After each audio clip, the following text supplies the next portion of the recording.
Hi everybody, happy Saturday.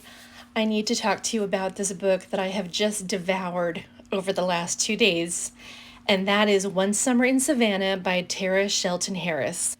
I read it for a reading challenge for a wonderful Facebook group that I belong to called Literally Bookish, which you are all welcome to join, and I hope that you will. And it was just a phenomenal read. All right, so this story is about two families, the Lancaster family and the Weiler family.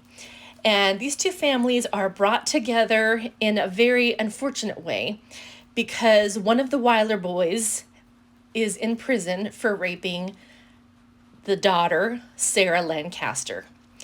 So let's talk about the Lancaster family. You have Sarah. She was raped when she was 18 years old, and she became pregnant and gave birth to a girl named Alana.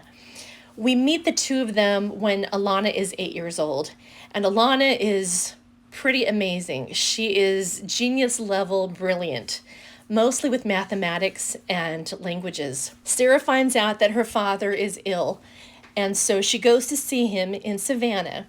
Her father's name is Hosea. Her mother had passed long ago. And Hosea is also very smart. Everybody's just brilliant in this book. But Hosea he's unusual. He only speaks in prose. In other words, he just recalls verses from poetry, and that is how he expresses himself. So Sarah and everyone that comes in contact with him is just left to try to decipher what he means through the poetry that he recites. I've never seen anything like this before. And Hosea has a very nice lady companion named Sylvia. Thank goodness for Sylvia, because she really helps that family out a lot. And then we have the Weiler family. So we have Daniel, who is the one that was imprisoned for this terrible sexual assault.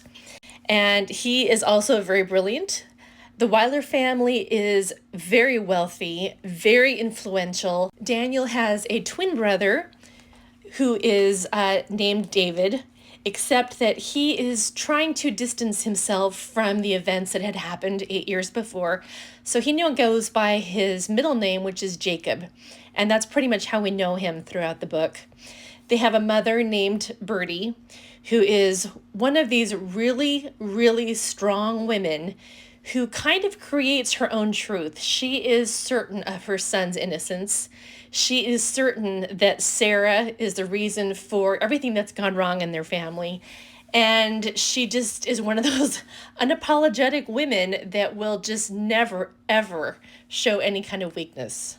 And now, after 8 years, events happen that make it so that all of these people, especially Sarah and Jacob, who have lived in different parts of the country, have to come together. And they're all going to be in Savannah during this one summer, thus the name. And we see how their lives start to interconnect and overlap. And that is the part that you get to discover on your own. But this is one of those books that you could write a college paper on, because there are so many different types of themes and so much symbolism. The idea that justice is different for different people depending on their wealth and their influence. There's the idea of raising a gifted child. There's the idea of parents protecting children, for good or bad. There's the ripple effect of a crime and what it does to the families of the victims and the perpetrator. There is the idea of different laws in different states regarding the children of such a crime. There's the idea of, are we our family? If we come from a family that has a lot of trauma and a lot of dysfunction, how much does that define us? And how much control do we have over whether it defines us or not? There's a lot of symbolism with time and with math and with the universe and with water. So keep an eye out for those. This is just an amazing, amazing book. I am so, so glad that I read it. But aside from all of the themes and the symbolism and the characters is just the writing itself. It's such intelligent writing, and yet it is also incredibly readable, which, it doesn't get much better than that.